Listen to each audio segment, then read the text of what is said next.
Now let's talk about business process reengineering.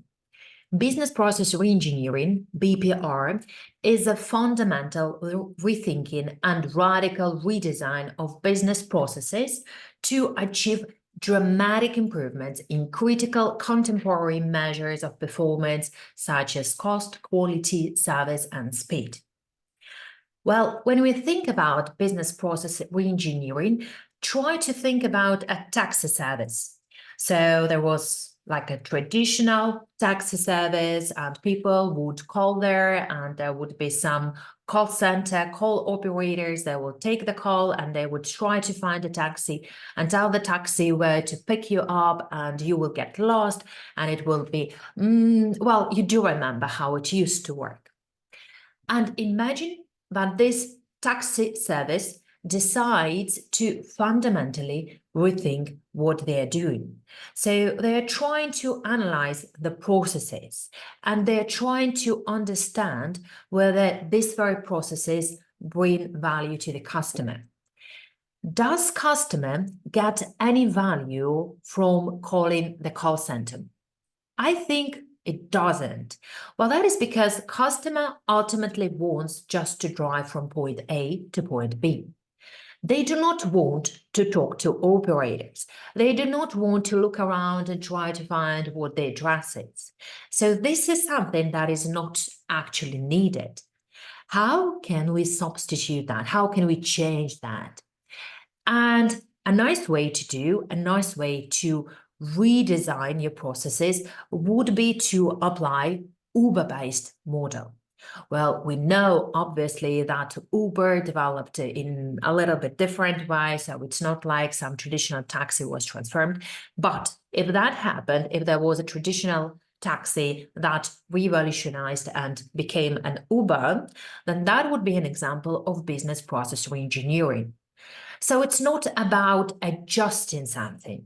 That is not about automation of work. It's not about substituting human beings at call center with some machine answering that would try to understand what the customer is saying and trying to send the taxi there. But it is just changing the approach. So yes, we actually are going to automate whatever can be automated. Well, for example, when we talk about customer support service, quite often artificial intelligence and algorithm can help people. So for example, they do not know what is the terminal or where the flight is departing from, so they can go to customer service. So to this chart, they will input their flight number and they will get the information. And you do not really need to employ people to do that. So yes, automation is going to happen. But not only that, we will also try to rationalize all of the steps that are needed, and that will lead to the reduction in labor, that will lead to the reduction in machinery time, probably. And as a result, we are going to receive improved customer satisfaction. Why? Because the whole business process reengineering is aimed at thinking what is that the customer wants and trying to satisfy what the customer wants, and not just to improve the processes that have been with the company for ages. Now, when we talk about business process reengineering, what are the consequences of that? Well, first of all, several jobs are going to be combined in one. And it can be a little bit hard to understand or a little bit hard to believe, but actually that is something that happens. Okay, long before, when we said that conveyor belt and specialization works very well and improves our efficiency, the thing is that these dull processes were not automated. Now, everything that we could at this very stage of technology, we have already automated.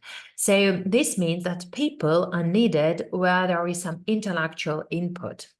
And this means that if we combine several jobs in one, our employees will be more knowledgeable of the whole process.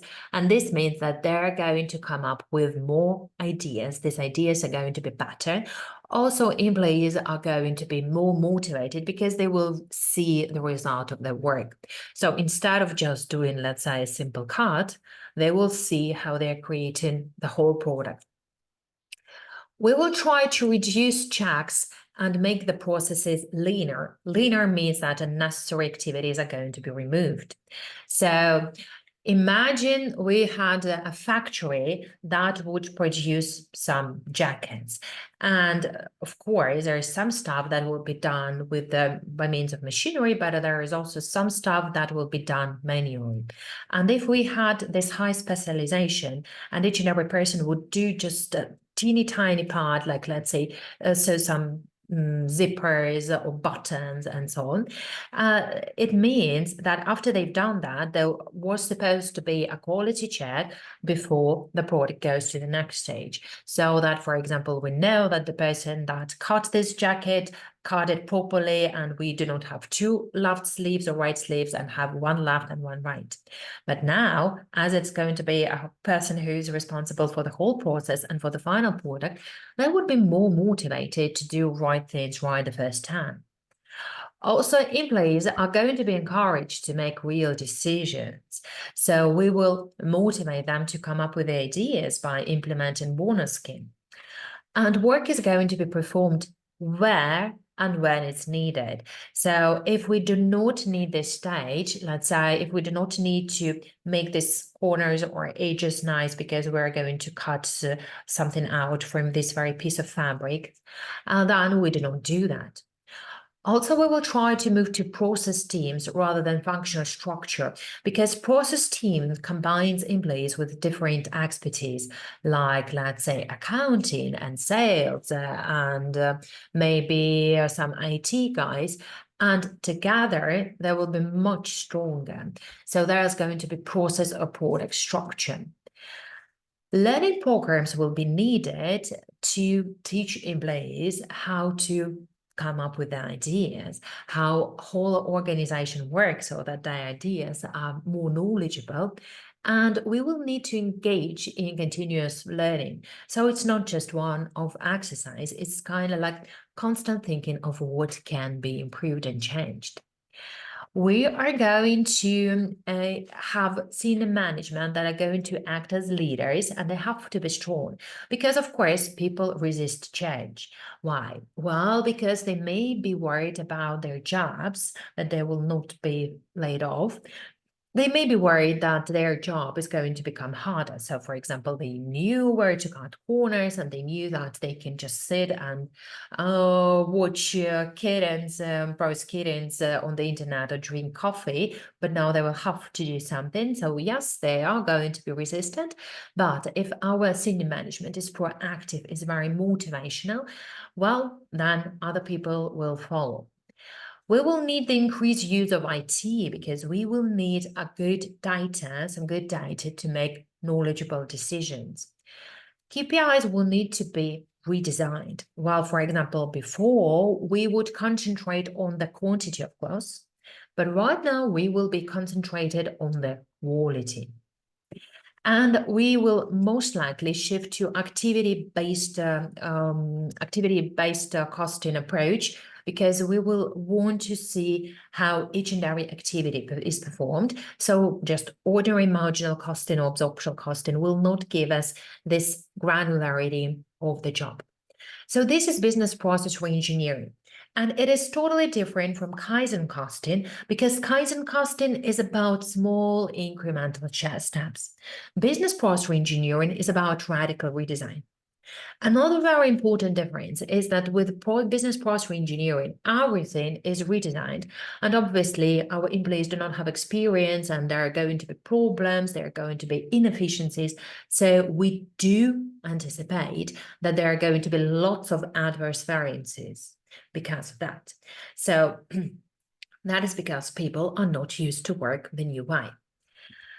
Now, let's do some practice. Which of these statements are true? Process reengineering is all about incremental changes to how business processes operate. The wrong word here is incremental. It's not incremental at all. It's radical changes. We will change the processes. Material handling is an example of business process.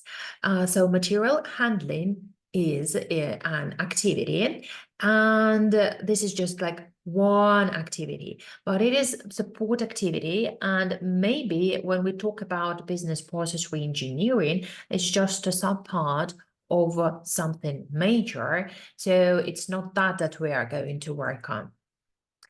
Business process is a series of bottlenecks that need to be managed. Well, yes, working with bottlenecks is important, but maybe we do not really need that process at all. And maybe we just can forego this process and there will be no bottleneck. So it's more about changing the processes, changing activities, not the bottleneck. Process reengineering requires the redesign of how work is done through activities. Yes, we are going to redesign activities. Process reengineering focuses on simplification, improved quality, enhanced customer satisfaction, and cost reduction. Yes, it focuses not on just like financial results, like profits that can be short term and as such not be able to be repeated in future, but we're going to focus on something that drives the value to the shareholders. And it's our ability to keep cost. It's our ability to get more revenue. It's our ability to improve customer spending. So all in all, the right answers would be material handling is an example of business process, although it's we do not really focus on material handling. It may be just a part of a bigger process. Process reengineering requires redesign through activities, and it focuses on this contemporary measures such as customer satisfaction, cost, quality, and so on. And that is it.